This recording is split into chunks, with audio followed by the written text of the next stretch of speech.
What's up guys, my name is Dre and welcome to another Genshin Impact video. We have a new developers discussion which brings us some confirmed news officially from MiHoYo for the next updates. Now let's go over all the details that we have. Morning travelers, once again we're bringing you the latest and greatest from the developers discussion. We've heard the material conversions is fresh out of the oven. So when will pre-installation come to mobile platforms?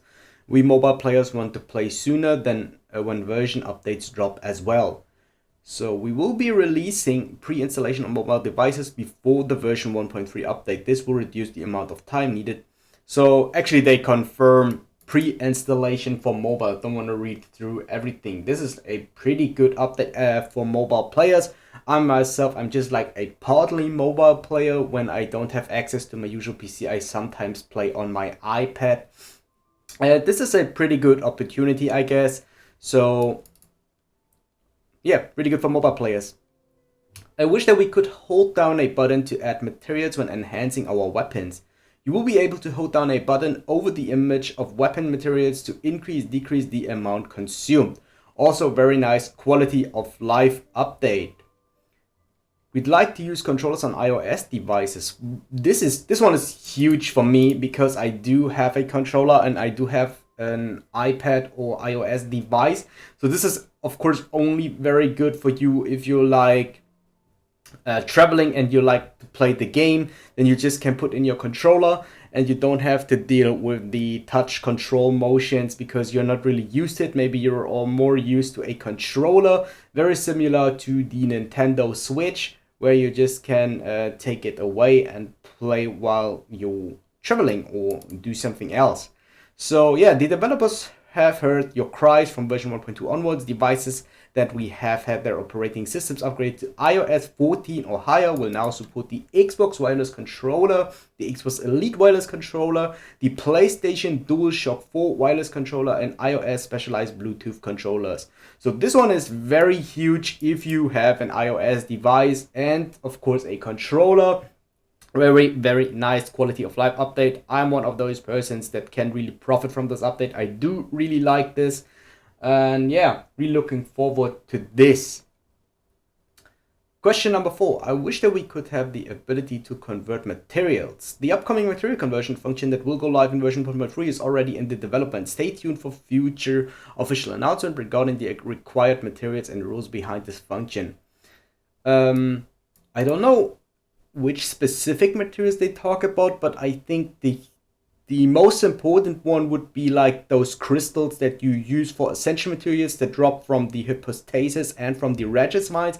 I think these are like the most important things that you want to convert.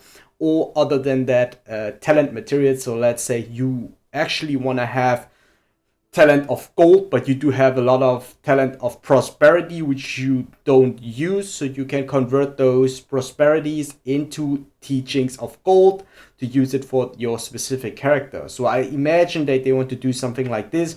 The same like with your crystals, you have a lot of like purple crystals for electro characters, but you do not have any electro character that you like to use, so you convert those electro crystals into, let's say, Anemo crystals for your Anemo characters such as Sucrose, Venti, Jean. Yeah. Question number 5. Will electrocharge reactions triggered by Rain Sword and R still trigger Fischl's talent undone by the Sinful Hex when neither Shinshu nor Fischl is on the field? No, it will not. Undone by the Sinful Hex will not only occur when your current active character triggers an electro-related elemental reactions. In other words, your active character must use their own attacks or skill to trigger that electro-related elemental reaction for Undone by the Sinful Hex to take effect. Examples of this includes Barbara normal attack, Talia's normal attack when using full XZ Raging Tide, Lisa's normal attack, and so on. Additionally, we have found that if Oz is repositioned using an elemental skill while he is on the field, the effect of Undone by the Sinful Hex might be lost. The developers have already begun investigating and fixing this issue due to concerns that immediate fix could trigger other unforeseen results. This issue will be fixed during the version 1.3 update. Yeah, I think there's nothing really to say. It was really clear. Just take your character on the field and yeah, it's not too huge, I guess. I don't know. I'm actually not one of the users that made use of Shincho and Fischl at the same time. Maybe I will do it in the future, but just for now, I think this was not something that bothers me really much. If you guys are one of those users, then here's the answer for that. Question number 6. Why can't the Fatui Anemo Boxer Vanguard counter Geo Attacks any longer? The design of Anemo abilities was intended to mostly react, other than with itself, with Hydro, Pyro, Cryo, and Electro. This is in line with the design of Anemo characters' abilities and their swirl reaction. When the Anemo Boxer Vanguard was first released, we did not take this principle into account and decided with an additional counter mechanic to Geo Attacks. This diverges from prior design language. As such, we removed the Anemo Boxer's Geo counter mechanic in version 1.2 due to an oversight on our part. This change was not reflected in announcements on time. We apologize for inconvenience that this may have caused you travelers. I think that also was not a big problem. The only problem was that they didn't announce that when it was live, because it was already live when version 1.2 did go into live. But actually they did state it here. So Anemo Boxer Vanguards, I think they are like not the most commonly known enemies on the map. Of course, there are quite some Anemo boxes, Anemo boxes, but I also do not see this as one of the biggest problems. It's just that they are stating it here. Why does Ganyu's talent Harmony Between Heaven and Earth not affect the elemental burst that activates it? By the time Harmony Between Heaven and Earth is activated, Ganyu's elemental burst would already have been unleashed. As such, it will not be affected by his buff. So if you guys do not know about this, I want to pop this up real quick. Let's go over here. The talent Harmony Between an Earth. Celestial Shower grants a 20% cryo damage bonus to activate party members in AoE. So that's what it's actually about. Let's go back to the site. And Earth is activated. Ganyu's elemental burst would already have been unleashed. As such, it will not be affected by this buff. Oh, alright, so actually the ultimate from Ganyu doesn't have the 20% crit rate increase, which I also... Yeah, okay, that's actually something that I didn't know. So Celestial Shower is her ultimate, and Harmony Between says when you activate Celestial Shower, your crit rate is increased by 20%. But not for Celestial Shower itself. So yeah, you don't have 20% crit on Celestial Shower, but like on your E and on your Q while you were in the ultimate. So this is like a small nerf, I would say.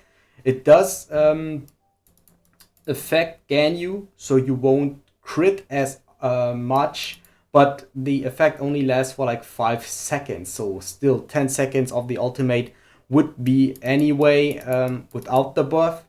So if you think more of it, I don't think that this change is too huge. It doesn't affect it too much, since Ganyu's main attack is her is her auto attack, and this will do the most damage. So I don't think that it will change too much. We would like to have more original resin. Okay, this one is huge. All events in version 1.3 that do not require challenging leyline outcrops or domain will not consume original resin, and the vast majority of large-scale events in future versions will also not consume original resin. So there is basically the 100% confirmation for future events, because they in 1.2 they only said all 1.2 events won't cost any resin. This time they state that all the large-scale events in the future won't consume original resin, which is huge. Next, this is for the pay-to-play players. Our battle pass will be adjusted from version 1.2 onward to have additional fragile resin rewards. So the fragile resin will be given out all 10 levels, and it will replace the mystic enhancement ores that was originally on that place, but they won't change the amount of mystic enhancement ores that we gained through the battle pass. And instead they will be distributed amongst the other levels. So basically we get more fragile resin for the battle pass. This one is huge for free-to-play players, but this one only supports, again, the pay-to-play players. I think it is very good because if you invest in the Battle Pass, we get now at least 5 fragile resin, because we get once per 10 level. The Battle Pass has 50 levels, so I guess we get 5 fragile resins. This one is very good. Also, I think this is something that I can use, but as a free-to-play player, the gap just gets a bit bigger if you do not pay, because Battle Pass is only accessible if you pay for this. So honestly, I have to say, for me, it's good. For other players, I think for free-to-play players, it's not too big of a change, but this one is huge. In general, I'm satisfied. It is a first step in the right direction. Original resin currently is a problem in the game. It caps us. We do not have a very strong late game currently. We are missing out on that, so hopefully they update. But like overall, this developers discussion, I'm very satisfied with. And yeah, hope you guys did like the video. If you guys do so, like, comment, and subscribe. It would help me out a lot, and I'll see you guys next time. If you guys want to see more Genshin Impact content, videos should pop up on the screen right now. Make sure to check them out, and I thank you for your support.